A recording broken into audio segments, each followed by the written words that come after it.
सवाल, रोहित, सब कुछ हो गया, किसानों की बेहतरी हो गई, बेरोजगार युवा देश में नहीं है, और है तो बहुत नॉमिनल है, बहुत कम है। रोहित, आप नए नए एनडीए का हिस्सा बने, आपको हो सकता है सहूलियत ना हो इस सवाल का जवाब देने में। सब चकाचौंध है, सब बेहतर है, सब चकाचक। हर सवाल का जवाब देने में सहूलियत है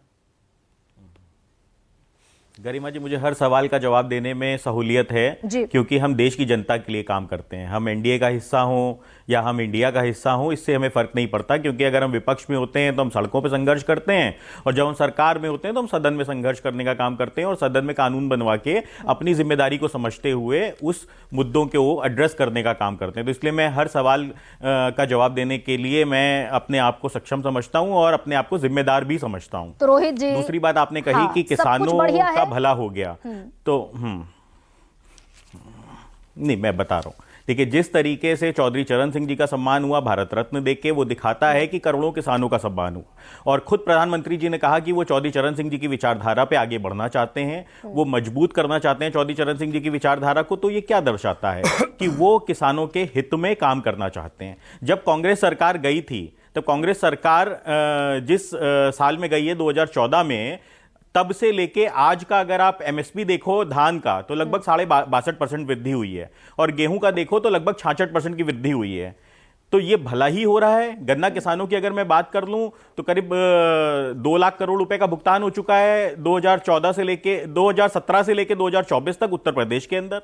तो 86 दिन से जो किसान बैठे हुए रोहित, आप ही के इलाके में बैठे, ग्रामीण भारत के लिए आप ही के इलाके में बैठे हैं वो जो किसान बैठे हुए हैं 86 दिन से, थाना भवन शुगर मिल पर, शामली शुगर मिल पर कितने करोड़ का बकाया है, मुझसे ज्यादा बेहतर जानकारी होगी आपको।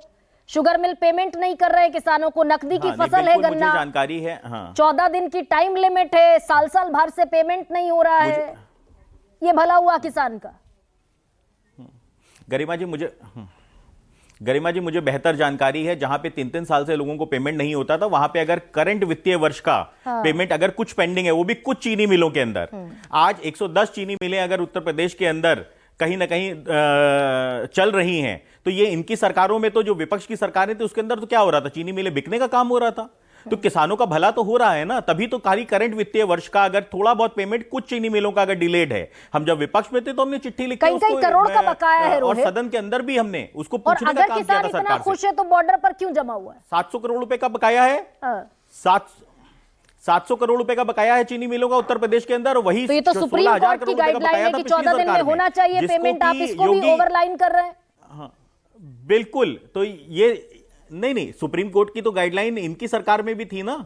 ऐसा तो है नहीं कि खाली एनडीए की सरकार के अंदर एप्लीकेबल होती है, वो तो इनकी सरकार में थी। इन्होंने क्या 14 दिन के अंदर भुगतान कर पाए थे? ये तो 16,000 करोड़ का बैकलॉग छोड़ के गए थे। आज एनडीए सरकार के अंदर अगर 700 करोड़ रुपए का बकाया है, तो इसको मैं बहुत ज्यादा बकाया नहीं मानता हूं। उसको भी कहीं ना कहीं सरकार उसके ऊपर काम कर रही है, और कहीं ना कहीं एक रिवॉल्यूशन फंड बनाने का काम कर रही है सरकार, जिसके तहत कहीं ना कहीं गन्ना किसानों को भुगतान सुनिश्चित किया जाएगा कि 14 दिन के अंदर हो। चलिए, तो रोहित, मैं ये समझ लूं ना कि बेचने का काम कर रही थी इनकी चौधरी चरण सिंह को भारत रत्न की शक्ल में देश के हर किसान को भारत रत्न मिल गया, मैं ये समझ लेती हूँ। मनोज